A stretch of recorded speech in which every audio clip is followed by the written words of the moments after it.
الحمد لله رب العالمين والصلاة والسلام على خير المرسلين سيدنا محمد وعلى آله وصحبه أجمعين.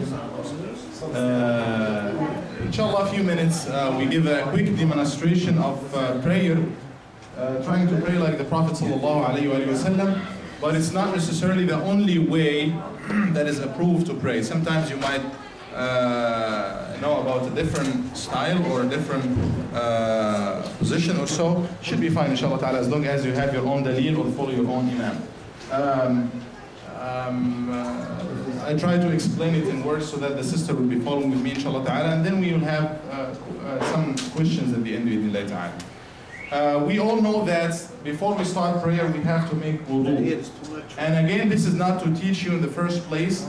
All Muslims should know how to pray, but this is to remind myself first and remind each other, inshallah ta'ala. وَذَكِّرْ فَإِنَّ الذِّكْرَ تَنْفَعُ الْمُؤْمِنِينَ. We're trying to learn from one another, bi'idhnillah ta'ala. And as I'm saying, you can also remind me if I forget anything, or if you are aware of any sunnah that I didn't mention or so, so that we benefit from one another, inshallah.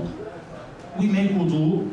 Before we make wudu, for any action, we have to have the intention. Sometimes we make wudu, we don't think of the intention. Or when we get to salah, we don't pay much attention to the intention. We have to have an intention. Just for 1 second, have it in your mind that you are making wudu now.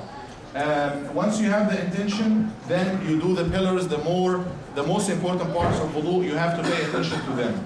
I'm not going to go over everything, but just little things as you make wudu. Some people, when we wash our hands at the beginning, then we go ahead with rinsing and washing the mouth and taking water into our nose and so on. And then we wash our face. As you wash your face, make sure that water goes all around your face, because some people just take a handful of water and throw it to their face and that's it. No, that's not it. You have to wash the face all the way, ear to ear, and here, from here on top, all the way to your neck. All of that part should be included in wudu. Some people just like this, don't have any water, but make sure water goes all around to your ear here, to the other ear, and from here, top, all the way to under your lihya or beard, or here to that Adam apple, as they call it. All of that part should be washed thoroughly.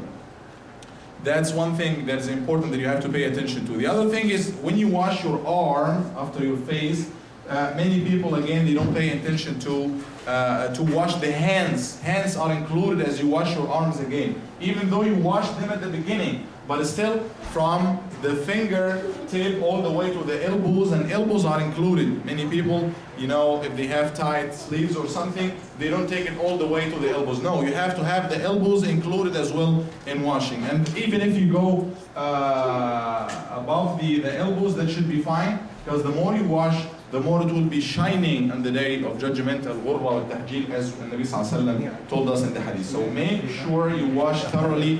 All of these parts, elbows are included in your washing, right here. And again, for the feet, one of the very important things is, some people, again, they don't wash their feet thoroughly. Nabi ﷺ قال وَيْلٌ لِلْأَعْقَابِ مِنَ النَّارِ. Woe to the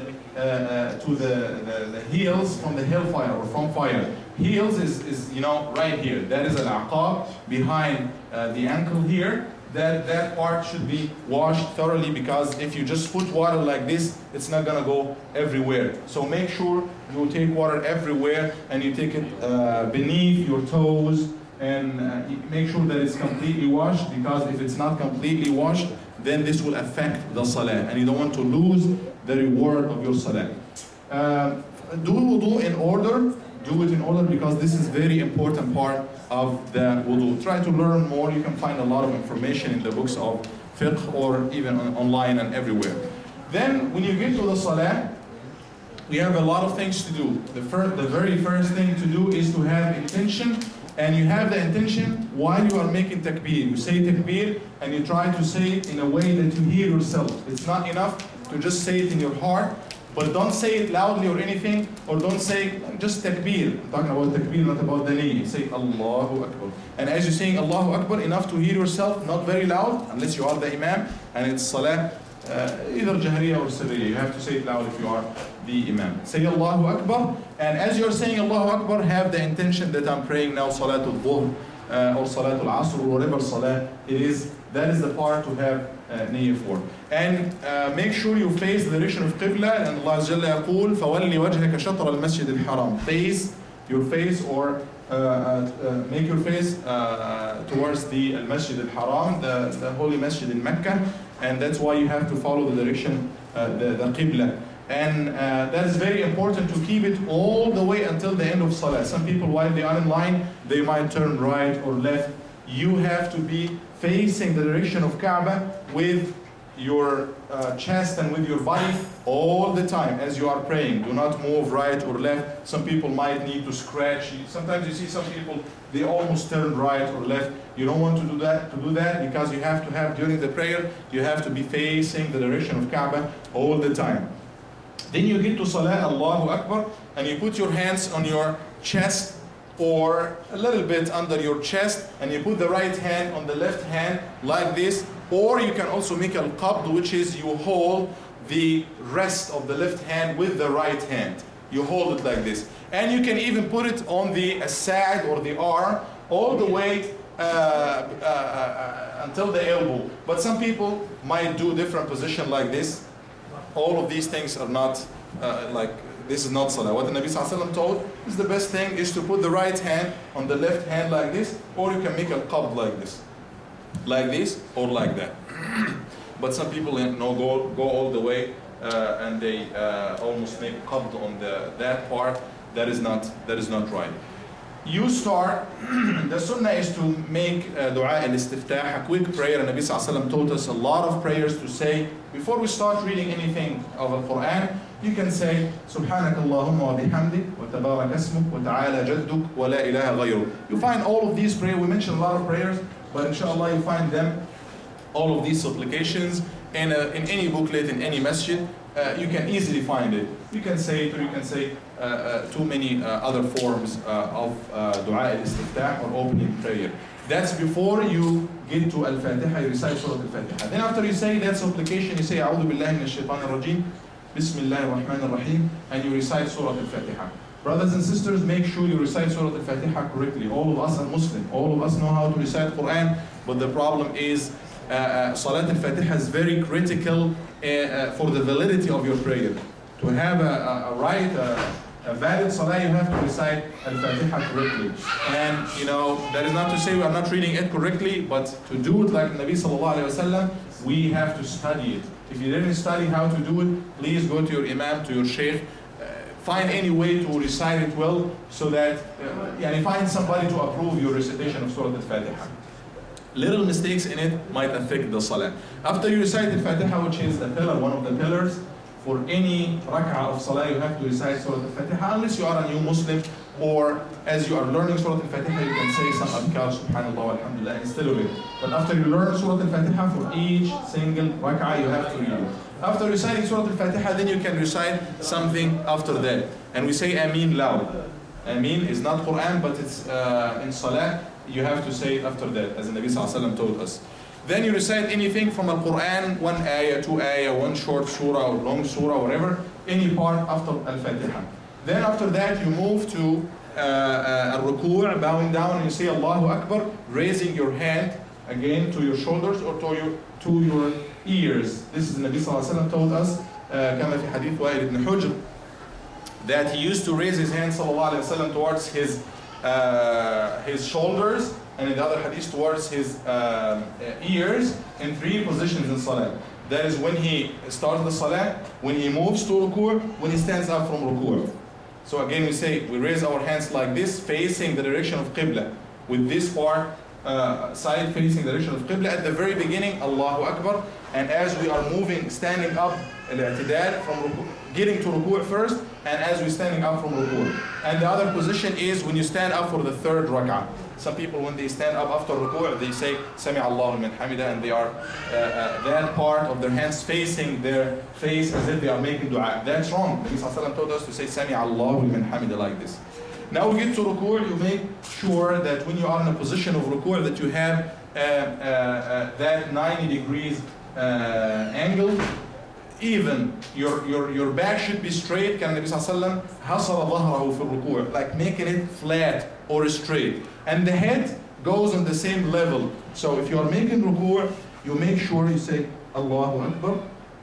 First, your hands, both hands will be holding your knees, and your fingers will be like splat all around the knee, holding the knee. Make sure both your arms are straight, not like this, not bent to any direction, but they are straight. That will help get your back straight. And the position of the head is not hanging down, is not, you don't raise it up like this, but it goes on the same level of your back like this. So if you put a cup of water at your back, it will be, it will remain still. It will not get affected or splat or so. So that is a position for ruku'. And we know that we say Subhana Rabbiyal Azim, amma ruku' fa'azzimu fihi al-Rabb. You say Subhana Rabbiyal Azim at least one time. That is the obligatory part of it. But if you say it more than this, 3 or more, that's sunnah, and that's even better. It's also better to say other takbir, other things like supplications. You can say Subbuhum Quddusun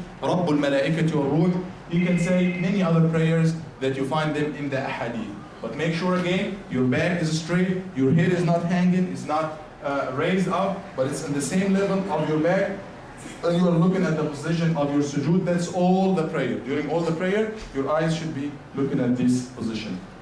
When you stand up or when you make i'tidal, get back to the initial position. Many people, they say Sami Allahu liman hamida, and before they get back all the way, they say Allahu Akbar and move to sujood. That's wrong. Get back until all joints, until all bones, get back to the initial position when you were standing up. And you say Sami Allahu liman hamida and raise your hands again with that part facing the direction of Qibla, and you stand still in that position for a while. We have even some supplications and prayers to say ربنا ولك الحمد حمدا كثيرا طيبا مباركا فيه من السماوات والأرض, to the end of all of these prayers. Do not look up. Some people in that position, they look up Sami Allahu liman hamida as if they are watching something in the ceiling or so. That is not right. Nabi Sallallahu Alaihi Wasallam warned us against this. He warned us. We have a couple of hadiths that, you know, we have tough and hard warnings against raising your eyes or your eyesight to the sky or to the ceiling. No. You make Sami Allahu liman hamida and you're still looking at the position of your sujood. And then you move to your sujood without raising hands again. Without raising hands again. You say Allahu Akbar and you move to the sujood. With the sujood, we know, all of us know that we have 7 parts that should be completely touching the ground. And these 7 parts of your body are, say one thing at a time. Raise your hand please and say one thing at a time. Yes. Forehead. Your forehead, and we have something else included. Your nose. And the Nabi said forehead and he pointed to the nose. That's one. Yes. What is that? Knees? Yes, your knees should be touching both of them. As you are making sujood, make sure you do not raise your knees or anything. Make sure that both knees are touching the ground. Anybody else? Yes. Your toes, all of them should be touching the ground and facing, you know, you bend them in a way that they will be pointing to the direction of al-Qibla, like this. Not to the back, not like this. They should be like this, facing the direction of Qibla. Make sure you will see me inshallah ta'ala. So if you are making sujood, here on the toes, like this. They are bent and facing the direction like this, the direction of al-Kaaba or the direction of Qibla. So we have both feet and we have both knees, all these things touching the ground. Some people you see during sujood, they raise their foot. They raise it. That's wrong. That's going to affect that position of sujood. Do not raise it. Make sure it's down. Because the Nabi Sallallahu Alaihi Wasallam said these are the pillars of sujood, that you have to have all of them touching the ground. Did we forget anything? Yes. Somebody else, please. Hands. Both hands should be touching the ground. And in what way? Should we be like punching the floor or something? Both hands should be open like this and touching the ground, and the fingers also this way will be pointing out to al-Kaaba, to the direction of Qibla, like this. Allahu Akbar. These are the 2 hands right here during sujood, and you make sujood between them. You make sujood between the 2 hands. You put the 2 hands and make sujood between them, not too much further like this, or not too much to the back. And for the elbows, you make sure your elbows, you know, do not touch your sides or so, unless you are in a saf, in the line, and it's tight. Do not bother the people who are next to you. But if you are praying alone, or there is a space, do not يعني جافيهم, or take them a little bit further or far from your sides, like this. Allahu Akbar. What else for the sujood? We have, make sure again we remind ourselves that sujood is the best position, or one of the best positions to make dua in salah. So make sure you make dua. You say Subhana Rabbiyal A'la at least one time, and do 3 or more if you want. And you can say also other prayers, but make sure you make dua. You pray to Allah Azza wa Jalla in that position, because it's very important as you are making sujood, very important to make dua. Then, when we move from that, we have al-jalsa bayna as-sajdatayn, or before I forget, وَاطْمَئِنَّ سَاجِدًا. That also goes to ruku'. Make sure you stay still for a while as you are making ruku' or making sujood, or even sitting between the two sajda, at least for, I don't want to say a couple of seconds or 3 seconds, but go until you feel tranquility for a while. Because many people, Allahu Akbar, and they get back again, Sami Allahu liman hamida, or they move to sujood, they get back very quickly, they stay there for a second or something, wait. And Nabi Sallallahu Alaihi Wasallam, in the hadith, when he told that man who was praying like very fast, Allahu Akbar, and then moving to the next posture, he said, Irji' fasalli fa innaka lam tusalli, go back, pray, because you did not pray. That is not a prayer, because he was very fast.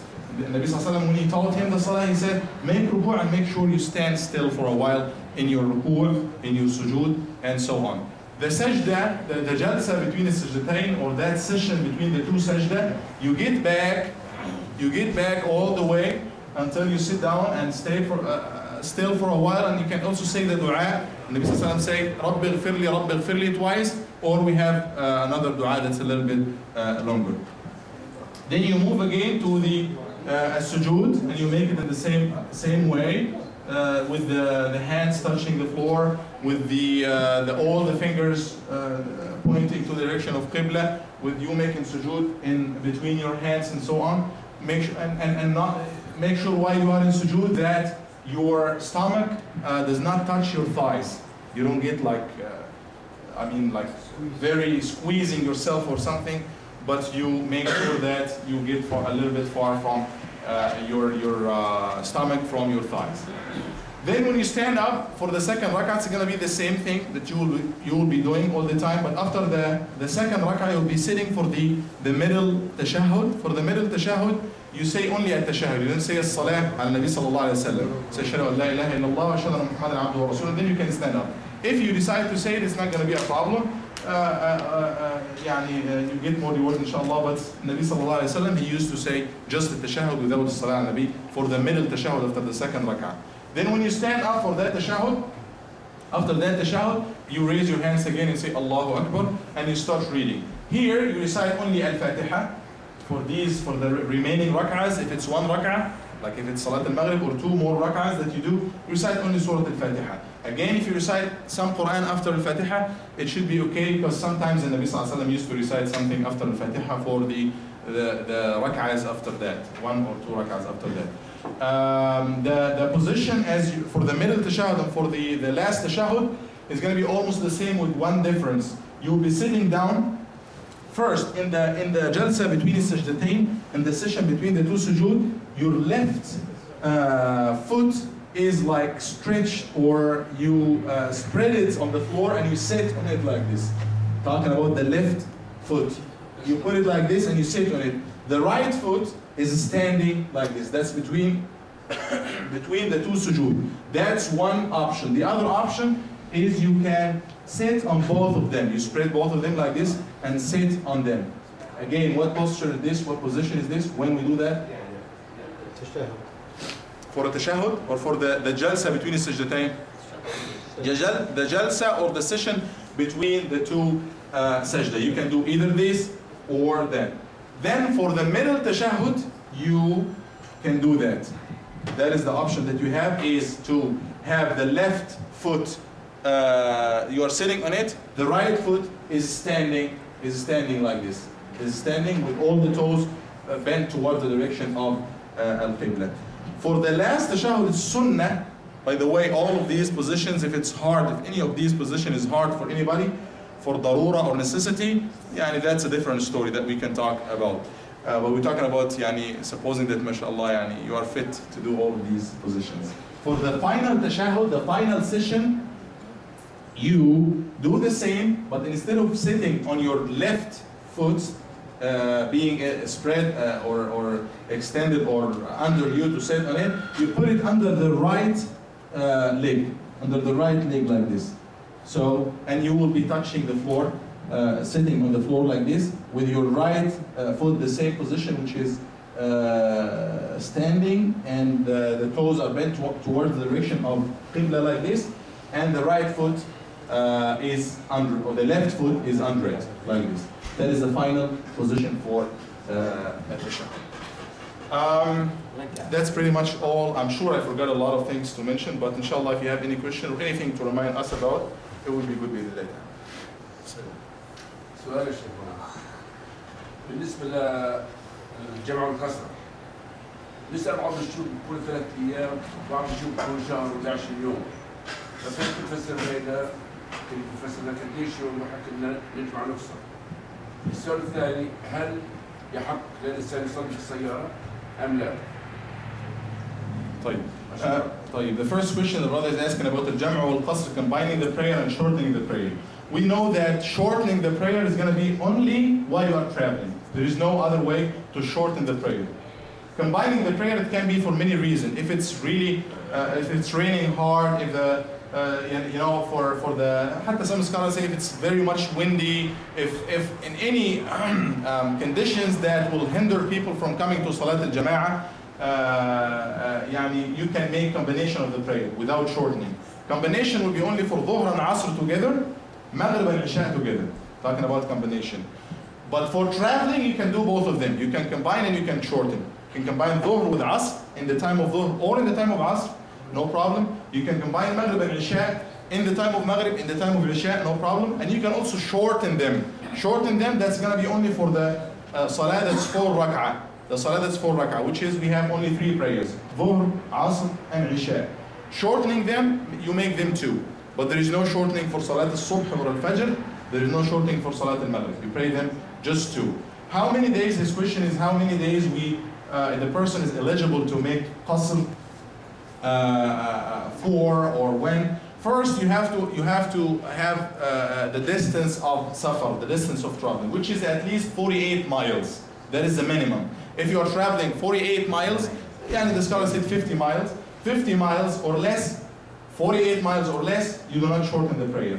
48 miles or beyond, anything above this, you can start shortening your prayer. Or you are eligible to shorten your prayer. Even though you did not reach to the 48 miles, like you are going from here, say for example to Raleigh, that's definitely more than 100 miles, more than 50 miles, which is the minimum of it. You can start shortening the prayer when? After leaving Wilmington, if you live in Wilmington. Right after leaving your city, even though it's just like 10 miles or something, as long as you are traveling a trip of more than 48 miles, without even reaching the 48 miles, but you are traveling beyond this. But you can start doing this after you leave your city or so. That's one thing, talking about the distance. For how many days or so, if you are traveling, I don't want to get you to the different differences of opinions, and every opinion got its own dalil, but the majority of scholars would say that if you are traveling for 3 days, other than, or actually 4 days, other than the day without talking about much details. 4 days. If you are planning to stay 4 days or less, you are going somewhere, staying 4 days or less, you can shorten your prayer. Staying anything like 5 days, anything beyond 4 days, then you cannot shorten your prayer because that's long time, you'll be there long time. So if you are traveling, staying in New York, for example, 1 or 2 or 3 or 4 days, you can shorten your prayer. Beyond this, you cannot shorten your prayer because this is what the Nabi Sallallahu Alaihi Wasallam did when he was in Mecca. They took it from a hadith as he was making Hajj. So this is the majority of it. But we do have other views, like Imam Abu Hanifa would say 15 days. Abdullah ibn Abbas would say 19 days. We don't want to take you to that difference of opinions. But majority of scholars, the opinion that you want to go by or you feel better to go by, is 4 days, inshallah ta'ala. If this answers your question. You had another one, I think? هل يحق للإنسان أن يصلي في السيارة وهو مسافر؟ As driving, as driving يصلي في السيارة. لا يعني you can pray يعني النبي صلى الله عليه وسلم used to pray on his camel only for salat sunnah, for the nafl, for the optional prayer. But for salat al-fard, the obligatory prayer, you have to stand up if you are able to. You have to stand up and face the direction of Qibla. But Nabi Sallallahu Alaihi Wasallam used to pray on his camel, wherever it goes. That's only for Salat Sunnah, like the 2 rak'ah after Dhuhr or before Dhuhr or so. You can do that. But in the car, with no reason like this, you cannot. You cannot. In case it's raining, سكعة ومطر. Well, if it's raining, prayer is going to take like what, 2-3 minutes? You can, alhamdulillah, in this country, everything is easy and comfortable. You can drive, if you drive, the time of prayer from Dhuhr to Asr is going to be 3 hours or more. So you can drive to the closest rest area, the closest place that you can make prayer in. But praying in the car like this, you will be breaking all of these rules that we just mentioned. Unless somebody has the concession to pray as while he is sitting down. You will face the direction of Qibla, make sure that you face the direction of Qibla and pray as you're sitting down because he is not able to stand up. But if somebody is able to stand up, then he should stand up. If you are on the plane? If you are in the airplane, there is another story. Try your best to go by these rules. You can go and ask the people in charge that I need to pray now. They will, always in the back there is an area for you to pray. Or you can pray before you get to the airplane. But sometimes I'm aware that for the long flights, you might not get the chance to pray. Then in this case, we don't have any options. Then to respect the time, you have to pray anyway as you are sitting down because there is no other way. I tried sometime to do it. I was coming from Egypt and it was almost the time of Fajr is almost up and I have to pray. But I think it was like nobody can stand up during that time. She said, you have to sit down. I told her, I have to pray. She said, no, you have to sit down now. Nobody's allowed to stand up. Then I said, oh, let me pray as sitting down. So you can pray in that position to respect the time itself because time is there. And Imam Malik, I think, would say, if somebody broke any rules of the essentials rule like this, then he should repeat the prayer again after that. Like you have to stand up, you didn't stand up for any reason. If you want to go by this, that will be also better, inshallah. If you next, inshallah. For example, like if you are staying more than 4 days and you stay more than 4 days. What about the first day? Would you combine and shorten the first day? Yes, if you know that you are going on a trip and you stay there in your destination, which is beyond 48 miles or 50 miles, for 4 days or less, you can pray all your prayers shortened. I'm saying like if you know you're going to stay more than 4 days, like stay like 10 days, would you do it like combine the first day? No. If you know that you are going to stay 5 days, 6 days, more than 4 days, you don't have the condition you don't have the concession for these days. If you travel 4 days, I mean like until you reach your destination, like you travel like in a long distance, and it takes you like maybe 2 days to reach that whatever you're going to. During traveling, you can do it. As long as you are traveling always. For Safar itself, we were talking after you reach your destination. After you reach your destination. But as you are traveling, always you have the concession to shorten and combine. Like somebody is traveling to Pakistan or something. It might take more than a day with the connection and time and everything. Then you can always, as you are traveling, you can use the concession of that. And we said you can start using the concession from the time you leave your vicinity of your city, or even if you are in the airport. If you are in the airport, even though the airport is inside the city, and you are leaving, getting ready to leave, now you can start using that concession. في واحد معاه شوية مي مشان الوضوء، أوضأ خلصت المي وما خلص وضوء، شو يعمل؟